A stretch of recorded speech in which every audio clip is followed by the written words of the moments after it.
আজকে আমি বানিয়েছিলাম ম্যাঙ্গো শেক। তাই এখানে 4খানা আম ছুলে নিয়েছিলাম। আর গ্রীষ্মকাল মানেই তো আম, তোমরা তো জানোই আম দিয়ে অনেক কিছু হয়। আম পান্না হয়, আমের আচার হয়, আমের চাটনি, আম মাখা, কতই না ভালো লাগে এগুলো খেতে।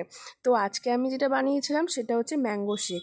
তাই মিক্সচারের বাটিতে ফার্স্টে আমটাকে আমি ঘুরিয়ে নিয়েছিলাম, তার মধ্যে একটু অল্প দুধ দিয়ে আর একবার ঘুরিয়ে নিয়ে আলাদা বাটিতে একটা দুধ রেখেছিলাম, সেখানে ভালো করে মিশিয়ে নিতে হবে, কারণ একবারে তো এত হবে না, ছিটকে বেরিয়ে যেতে পারে।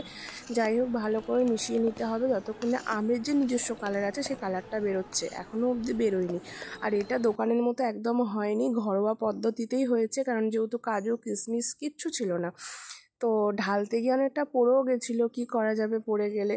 যাই হোক, আর আমরা যেহেতু 4জন, সেহেতু 4টে গ্লাসে ঢেলে নিয়েছিলাম।